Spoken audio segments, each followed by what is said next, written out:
क्या करते हैं आप? मैं अभी फिलहाल पाकिस्तान में अब जॉब करता हूँ अपनी, और कुछ अपने बिजनेस है, अपना कारोबार है वो करता हूँ अल्हम्दुलिल्लाह। पाकिस्तान से बाहर क्या करते थे आप?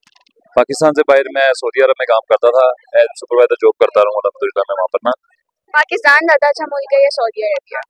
अच्छा, मैं जो जॉब करता था ना, मेरे ख्याल से पाकिस्तान से वो जगह अच्छी थी, और मैं क्योंकि खाना काबा में सफाई का काम करता था, एज ए माशाल्लाह। सुपरवाइजर खाना काबा की छत की सफाई करता रहा हूँ, खाना काबा के अंदर की सफाई, खाना काबा के गिलाफ की सफाई। माशाल्लाह, इतना इतना मेरे पास वर्ड्स नहीं है, इतना अच्छा काम क्यों छोड़ा भैया आपने? अच्छा, इसमें भी अल्लाह की रजा थी, जाने में अल्लाह का बुलावा था, और वापस आने में भी अल्लाह की रजा थी, क्योंकि जितना टाइम जो मेरा लिखा था वहाँ पे दाना पानी मैंने वो खाया कोई पिया है। मौजाद आपने अपनी आंखों से होते हुए देखी है सऊदी अरेबिया? ये सबसे बड़ा पहला तो मौजज़ा यही था कि मैं वहाँ पर गया।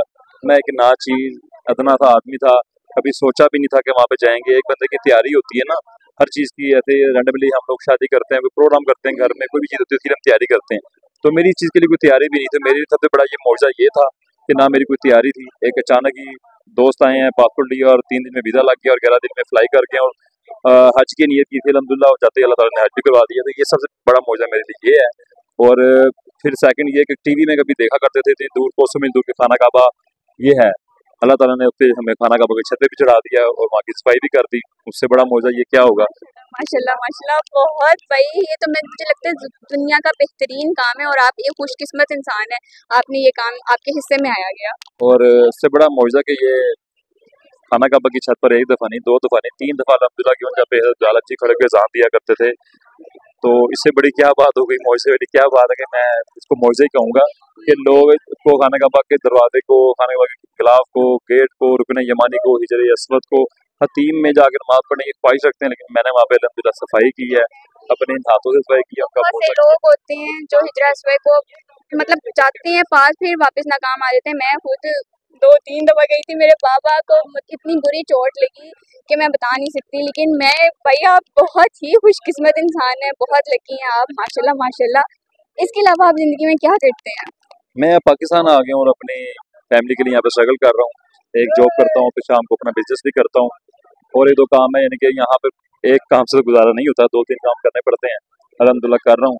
अच्छा, आपको क्या लगता है कि इंसान को लव मैरिज करनी चाहिए कि अरेंज मैरिज? अच्छा, जिसकी लव हुई होगी वो बताएगा कि रेंज ठीक है, जिसकी रेंज नहीं होगी लव।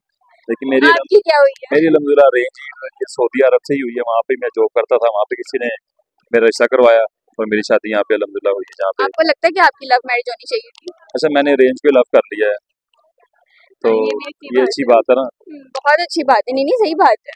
क्योंकि इसमें फैमिली इन्वॉल्व होती हैं, वो फैमिली टू फैमिली जानती है दूसरे को।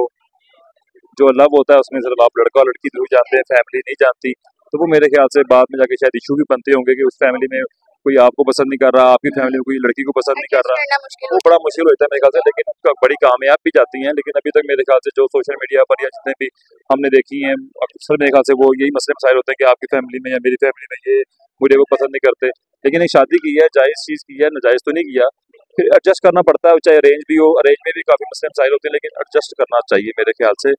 तो इसमें यही बात कहूँगा कि कई जगह औरतें भी गलत होती हैं, कई जगह इनकी हमारी जो बहनें हैं वो गलत होती हैं, कई जगह जो हमारे भाई हैं वो गलत होते हैं, तो वो एडजस्ट करना चाहिए। ताली दोनों हाथों से बचती है। इसमें एक वो बात कहूँगा कि जो हमारे बहनें कहती हैं कि हमें बड़े अच्छे यानी कि फरिश्ता सिर्फ इंसान मिले, हस्बैंड मिले, उनके लिए मैसेज है कि वो अपने घर को पहले जन्नत बनाएं, क्योंकि जो फरिश्ते होते हैं वो जन्नत में ही आते हैं, दोज़ख में नहीं आते।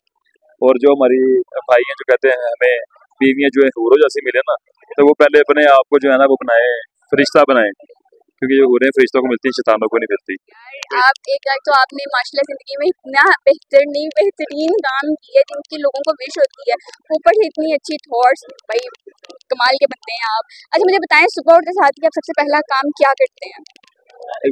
अच्छा, जो पहले करता था ना वो तो यहाँ पे होता भी नहीं। जब पहले उठते ही पहले खाना काबा में जाते ही ड्यूटी करते थे, खाना काबा का दीदार करते थे, जाके नमाज पढ़ते थे, उसके बाद वहाँ की सफाई करते थे जहाँ पे लोग पोसा करने की ट्राई करते थे या जाते थे, पूरे हरम की सफाई करते थे अल्हम्दुलिल्लाह।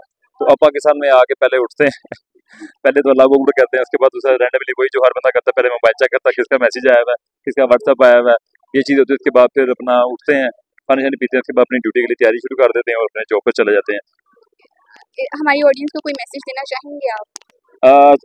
आजकल जो रैंडमली चल रहा है ना कि लोग अपने आप को बड़ा संवारने में लगे हुए हैं, अपने आप को निखारने में लगे हुए हैं। कुछ हमारी बहन या भाई बुरा भी शायद मान जाए, लेकिन मैं एक रियलिटी पे बात कर रहा हूँ कि अपने यानी कि हुस्न को ना निखारें, अपने अंदर की नीयत को, अपने दिल को संवारें। क्योंकि एक तरफ मैं सोचता हूँ कि अगर रखा जाए ना कि एक तरफ हुस्न रखा जाए, एक तरफ नसीब रखा जाए, तो ऑडियंस भी बताए कि वो क्या सिलेक्ट करेंगे। लेकिन मैं इस बारे में बात भी करूंगा आपके साथ कि एक तरफ हुस्न हो, दूसरी तरफ नसीब हो, तो आज इंसान को नसीब सेट करना चाहिए। बिल्कुल सही क्योंकि बात मैंने कई हुस्न वाले नसीब वालों के ना गुलाम भी देखे हुए हैं। बिल्कुल सही बात। तो इस वजह से जो सदा बहार रहता है, यानी कि जो नसीब है ना, वो आपके साथ साथ रहेगा। वो हुस्न एक, कहते हैं ना कि जितनी मर्जी खूबसूरत शक्लें होती नसीबों की मोहताज है। हाँ जी, वही बात है कि यानी कि जो हुस्न के पीछे भागते हैं ना, तो उनके लिए ये भी एक बात बनी है कि अंगूर को किशमिश होने में टाइम नहीं लगता। तो इस वजह से नसीब अच्छा होना चाहिए, नसीब मांगे जब भी मांगे बिल्कुल सही तो बात माँ बाप की खिदमत करें। इंशाल्लाह जमीन से आसमान तक जाएंगे। जो माँ बाप के आगे झुकता है वही जमाने के आगे उठता है। बिल्कुल सही बात है भाई। मुझे इनकी बातें इतनी अच्छी लगी हैं, मुझे ऐसे लोग वैसे ही पर्सनली बहुत पसंद हैं, क्योंकि मेरे घर का माहौल भी थोड़ा सा ऐसे ही है। अब ये मत जज करना कि मैं यहाँ पे एक एंकर हूँ, लेकिन मैं सोशल मीडिया पे बिल्कुल जीरो एक्टिव हूँ। लेकिन पर्सनली मुझे इनका इंटरव्यू बहुत बेहतरीन लगा और बहुत अच्छे। आप लोगों को कैसा लगा आप मुझे कमेंट सेक्शन में ज़रूर बताइएगा। तब तक के लिए अल्लाह हाफिज़। Thank you very much. Thank you.